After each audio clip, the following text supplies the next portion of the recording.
Good morning, December 27th, 2022, 9 o'clock straight December 27th, 2022. On a Tuesday morning, there's my audio confirmation. Get another one over here on the other screen. Come on, wake up, wake up, wake up. There it is, and it's already muted. Then I'll come back over to chat. Pop out chat. I've got my monitoring screen set up. So this is Windows Daily number 122, and I don't have at the moment a title in front of that. I do have a notion in mind what I'm going to do with today's show. Hello Zen Jack, which is Jacob from our Fortnite Gaming, Martin Hogg, Mac McCarthy, Mike Wojcik. Sorry, I probably butchered that. Ran Israel, Lawn Dog. What I'm figuring on doing today is reviewing 3 recent troubleshooting sessions that were not completely resolved during the sessions to give people a little bit of a follow-up answer of what happened. So hello, Ken Stout and Josh. Oh, Ken, do you have a something scheduled this morning? Because I haven't looked recently.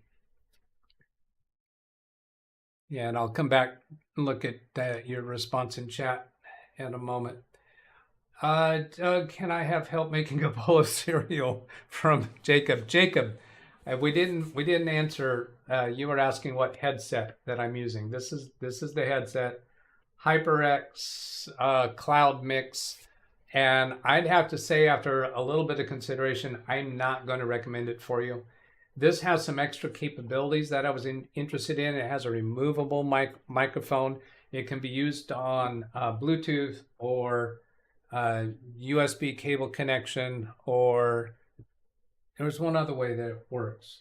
Wireless, wired, two forms of wireless, I think it was.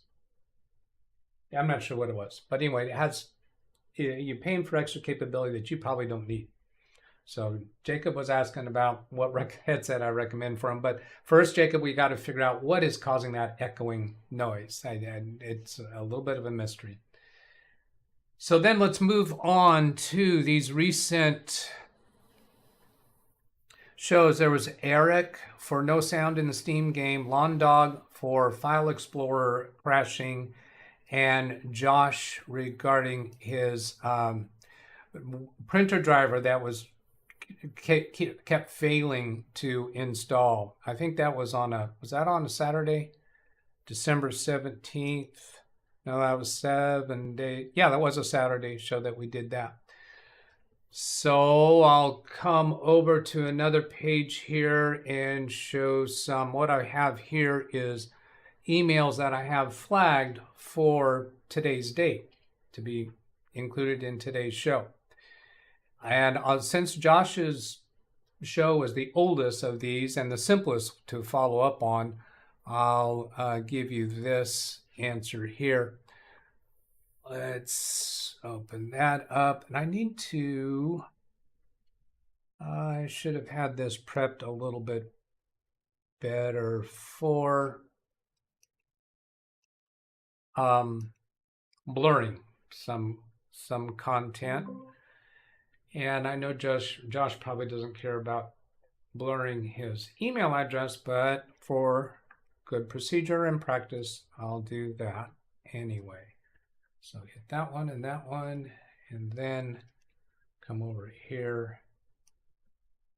I have a few things that are on my mind in respect to these recent things in regards to improving the way I do things. And so we'll kind of get into a little bit of that today. So here is Josh's email. I had sent a message back to him telling him that I got some time to readdress that issue with his printer driver, where his Windows kept offering another printer driver, and it would claim that it would install, but then it would also say that it failed to install. So it was kind of confusing. In hindsight, after we were done the next day, after sleeping on it, I came to realize that one of the things that you should look at when something is not working the way it's supposed to be, have you actually followed the manufacturer's instructions completely? And we didn't. because if, for those of you who watched that show 2 Saturdays ago, right? Yeah. When I was installing the driver, it wanted to do a firmware update. And I read over the detailed information about it, and I was inclined to not do the firmware update. So that was the next thing on my mind, is to go do that firmware update, and I was anticipating that that was going to fix it. So when I was offering back to Josh to come up with another date and time, he wound up sending an email back with this statement: the update for Windows Update is not there no more. I got up one morning and it was gone. The computer says it's up to date. Thank you for everything you do. Merry Christmas, Happy New Year from Josh and Aunt Mary. So that is resolved. Not real clear on what resolved it, because you got up one day and it was no longer prompting for that update. So maybe it was just subsequent. Maybe when after the work that we did, it tried to do that update again, and that triggered some kind of sequence to where Microsoft realizes that computer doesn't need that update. Don't really know, but problem is resolved. Then let's come back, take a quick look at chat, see what's going on over there. Then I'll move on to the next one. What does Ken Stout say? Premiere is scheduled for 12:30, so we'll go schedule that. Let's see, give me a minute, just kidding. What's up? 10 animals. Dennis is referring to his Fortnite play. Me and Dennis tried to figure it out. We got nowhere. And in regards to Jacob's echoing sound on his headset, believe it or not, I just finished watching a Lawn Dog video an hour ago, Rand says. And then this is on Jacob's issue. I'm not going to read all these through because this is a half-hour session, and I want to get to the other two. Troubleshooting sessions. I have a way to get files off my machine. Yeah, lawn dogs. So let's go talk about lawn dogs and get caught up with that. Right after I schedule Ken Stout's show for redirect. So come down here to redirect. Come up here, search videos from other channels, and it looks like it's this one. Here, the 27th, 9:30 a.m. So the redirect fix is in. The next video was lawn dogs, and that was where it was. Where is he? No, it wasn't the Steam. It was File Explorer was continually crashing. And when we demonstrated the symptom pretty well during the Windows Daily session. After the Windows Daily session, Lawn Dog and I continued working with it, and then I uploaded this video with more progress on that. His live session, December 23rd, would have been the 20th. No, I think it was this one. I don't think I've renamed that properly. I think this must have been his. So what has happened since then, since the video that I uploaded, which I spent far too long on, 2.5 hours, and we got to a point where we were able to see evidence that the drive was bad. The thing, one thing that bothered me about it is we did have 2 conflicting indications about which drive was bad in my recollection. One indicated drive 0, and I think another one indicated drive 2. I'm not quite sure I'm remembering that correctly. But what Lawn Dog did after the time that I spent with him, as I understand, is he used the Samsung Magician software to do a scan that it has, and it detected bad blocks. So that NVMe drive, which he reported was about 1.5 years old, is defective. His last image backup was over a year prior, which, Lawn Dog, I hope that's a lesson to you, and I hope that's a lesson to other people. Just because you're technically competent doesn't mean you're going to have something, a new piece of hardware, fail. Dude, once you have the backup software, it really doesn't cost you anything to have regular backups going. I have regular backups on all my machines. And all my clients' machines that we care about having backups. So highly important. Don't address the issue when you have a problem. And Lawn Dog, I know you know that. So then another thing is once it got to that point, then became a challenge to get the files off of that drive that he cared about, because any file activity on that drive was crashing File Explorer. So among the suggestions and opportunities for him is to take it out of there, put it into an external NVMe enclosure, which he didn't have at the time, or put it into a second NVMe slot on the motherboard and boot the computer on a different drive, and then copy the files off. Lots of different ways to try to get to files that you're having trouble copying with. His File Explorer at sometimes was so bad that just opening File Explorer and moving the mouse across the screen, not clicking on anything, not going into any folder, was enough to make it crash. Other times we had to actually go into a folder to get it to crash. And there are other times during that 2.5 hour episode where we were able to get into File Explorer and do anything we wanted and couldn't make it crash. But then started crashing again. So it was kind of an intermittent behavior. So that's where that one is at. Go take another look at chat, see if there's anything I need to catch up on. Oh, I'm only 11 minutes into the show. Wow, how did that happen? It says premiere scheduled for 12:30 his time. Well, I think his time right now is 12:11, because I think he's 3 hours ahead of me. Oops, I'm not even showing this. Probably have to purchase an inexpensive NVMe drive. Now, there's a 5-year warranty. And another thing that Lon Dog was voicing concerns about is sending that drive back while it still has his personal data on it.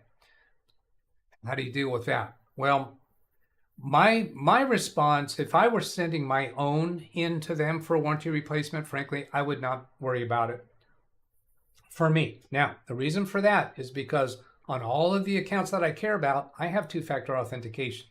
So even if they were to find a password, first I'd have to sign in with my credentials. They'd have to get into my LastPass with the credentials for that. There are a lot of safeguards built in, but if you have your accounts, hang on.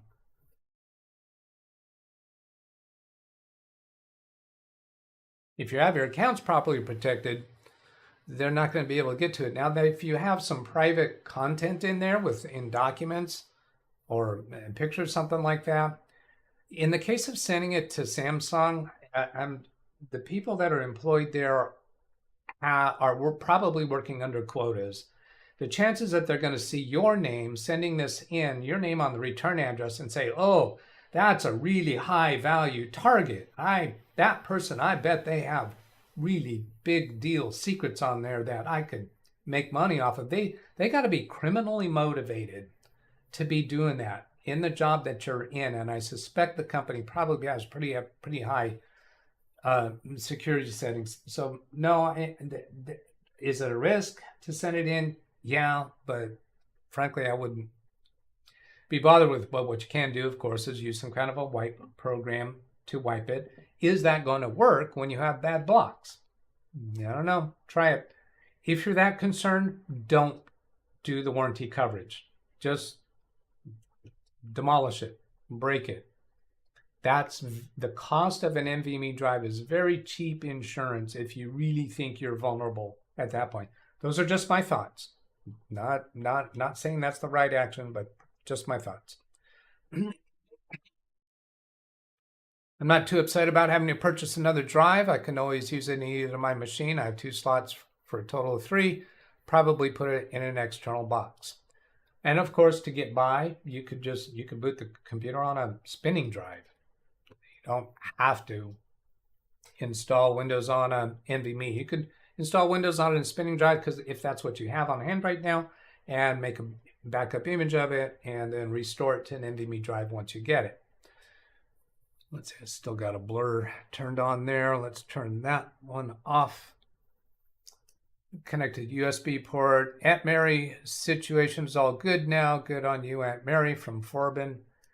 Let's see, if I skip over something too quick because it's not catching my eye, then hit me in orange. After I had a few ideas, I wanted to just double check things. I still had some interesting things like everything's fine in safe mode. Yeah, the safe mode, I think that just means that Windows is not trying to do as much with the drive in the background. So whatever utilities Windows is using when you open File Explorer, reading ahead, cache, whatever, it's just less that it's doing on the drive. I don't think because when you're in safe mode that it was working okay. I don't think it meant that it had anything to do with other software that was on your computer. I think it just means that Windows is not doing as much with the drive. And that could be a misleading thing, you know, because one of the things we do is disable background software and restart the computer. Well, that's not safe mode. Once you restart in safe mode, you could be tempted to think that something that's running in normal mode is causing the issue. But once you've disabled everything and you got running in normal mode, then you go to safe mode and it runs better. That's telling me there's something about the operating system differences between normal mode and safe mode. The Windows software drive checking tools didn't pick up any problems. Yeah, now there's another thing I want to point out is that somewhere along the line, I believe Gary Weisenberger said that he saw that Crystal Disk Info was reporting bad blocks. And I went back and looked at that part of the video and I didn't see that. I looked real close through that screen. There was also mention about Crystal Disk Mark. Well, LongDog and I did not do Crystal Disk Mark. That's for testing speed of a drive. I'm sure we did not test the speed of that drive. So I'm not sure where that was seen, but all of the Windows software drive checking, because he did check disk, he did the tools that you run from a DOS command prompt to check whether all the Windows operating system files are working and such. He did all of those things that are on the list of things to do to just check over the basics, and none of those reported drive problems. Crystal Disk Info did not report any drive problems. It said green, drive is good. All of the numbers that were inside the frame of that window that's in Crystal Disk Info, there were no issues there, by my recollection and going back to look. So Gary, if you're able to add more to that, info had media errors on the bottom two lines in the screen. So Crystal Disk Mark info had media errors. I'll go back and look at that again. I'm kind of thinking about doing a summary, a debrief video for each of these three. And that would be the printer driver issue, the LongDog's File Explorer issue, and the other one, the sound controller or sound issue. I'm thinking I'd like to do follow-ups on those and kind of critiques and learnings for me and for the community. We'll work in safe mode. Hola, yes, you are correct. Something inconsistent usually points to bad hardware. Yeah. I earlier in my career, I was trying to identify if the problem is inconsistent, that means more likely hardware or more likely software. And I eventually concluded that I'm not doing myself any favors by pre-suspecting whether it's hardware or software, but hardware or software, either way, could produce consistent or inconsistent issues. I think statistically, there's probably one that is over the other, and any particular technician, I think, will answer that based upon their sense of their experiences. Writing you an email officially put Jacob's problem on your troubleshooting list. That's a good idea. I like that. I was kind of thinking about that myself. LongDog passwords kept. He's talking about his password security. LongDog, so we'll go through the bad hard drive. Let's see, how am I doing? To 19 minutes, and I need to get to the audio issue. Scanning through these. Samsung Magician has a security erase mode. There you go. However, Samsung Magician, if it gets tripped up with those bad blocks, it might take a long time or it might fail, but that'd be interesting to know if it does it. 219 for now. I'm not sure what that was a reference to. One issue during the test from Samsung, about 55 minutes into block verification, the software from Samsung Magician literally got stuck. It couldn't overwrite and go to the next. Now, I have had times when using disk scanning software like that where I've got a bad disk. I have had times where I have left them on for many, many days. I've told the story before about that attorney the one that sued me sued me to try to not pay the bill after I rescued his business successfully. Yeah, not going to go into that story again, but his drive, my recollection is it took like 3 or 4 days to do the data recovery process from his drive that had bad blocks. So I mean, we're used to not letting things go over an hour, and with disk recovery, file recovery stuff, it takes a long time. I think we use Crystal Disk Info. I do have Crystal Disk Mark, and I'll go back and look more at that video where Gary says he sees the bad information. But I went through the video and to that point, found that point where Crystal Disk Info was there and didn't find anything wrong there. If Gary, if you're able to get a timestamp on it, but I'm not going to ask you to go out of your way to go find that. That's on me. Saw the price even lower today. Moving on, median data integrity errors number about 2,500. Number of information log entries 2,500. Well, he's saying it's there. I'll go back and look closer. The erase operation. Get the machine working again. Really messy. Purchase external drive. Okay, so I'm caught up there. So that the third one to mention is Eric and no sound in Steam game. Now, there were people that were frustrated with me during this, because what I did is I did a live stream for the 30 minutes Windows Daily episode, and then sent people on to Ken Stout. And then Eric and I continued working with it, and this video here was an upload of nearly 2.5 hours. And then I posted it and as a premiere. And some people didn't realize it was a premiere and trying to tell me to do things, and they got frustrated and upset. Well, I'm thinking of ways that I might be able to clarify that better, so anybody coming in is going to know, hey, this is a premiere. I'm not there live. Now, one of the things that was a big takeaway for me on this one was the amount of time that we spent documenting the problem. I want to do that. But then the next step after that, while Eric and I worked with it the next 2.5 hours, was not, I was using some of the stuff, I was using all of the information that had been given to us in the chat room during the Windows Daily. However, after that, the next day when I had uploaded this video, there was other content in the chat room that had additional information.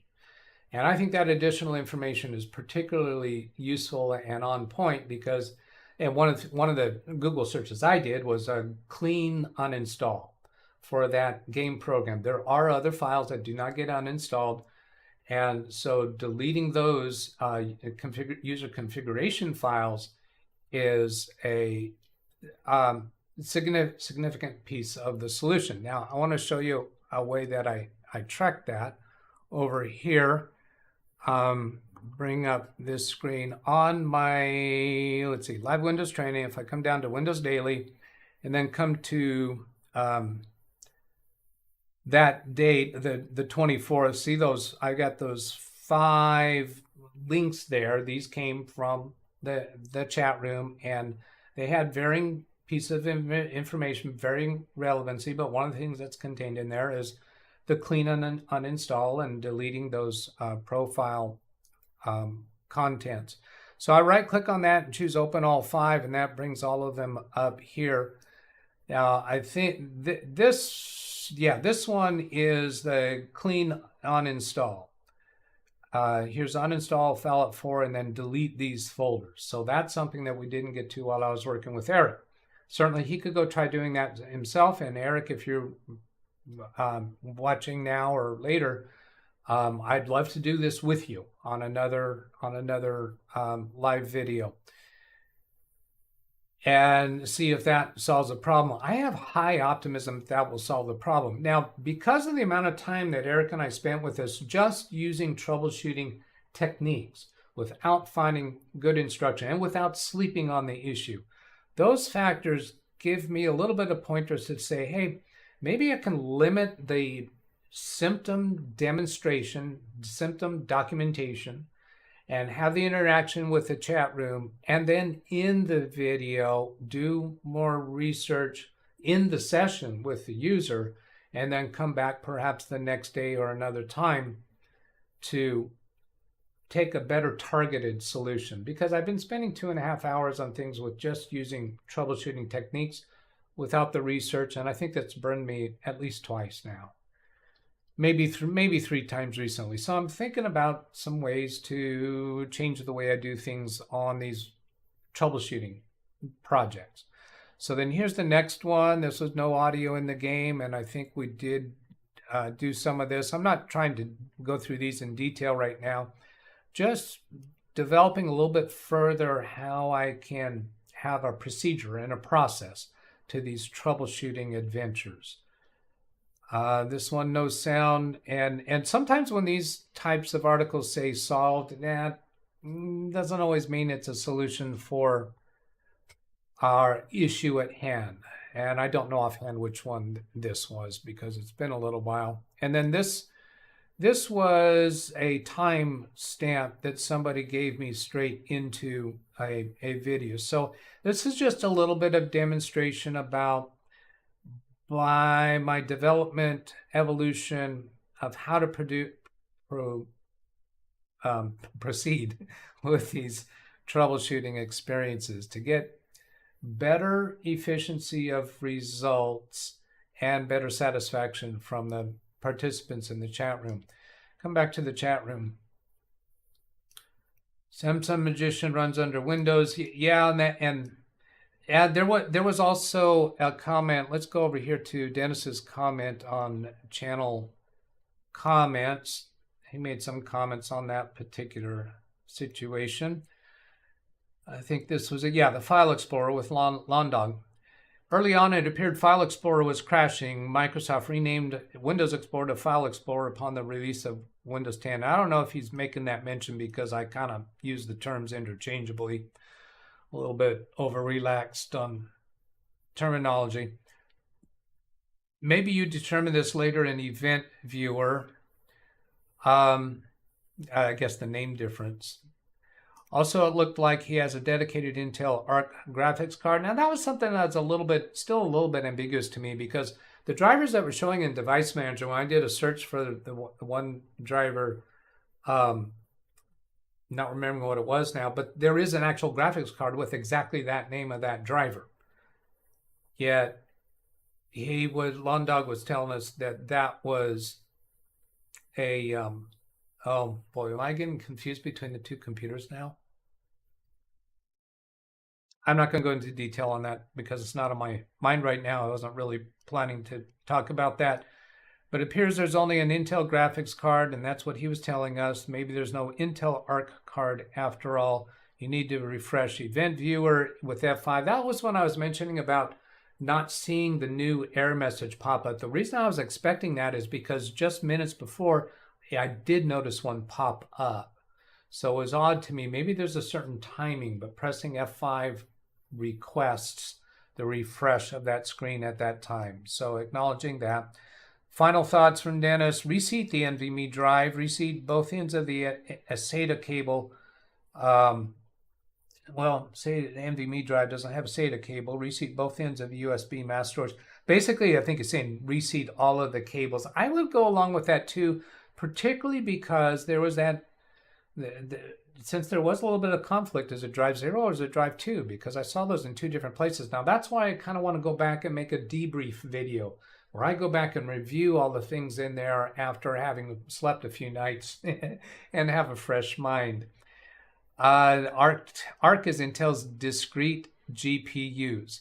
He does not have one. Should remove anything Arc and install the GPU graphic driver for the GPU, integrated GPU. Yeah, that's right. That driver that had a name that is an actual card had the exclamation mark. Well, maybe because it wasn't there. Maybe that's what that was. And desktop Steam installs an update.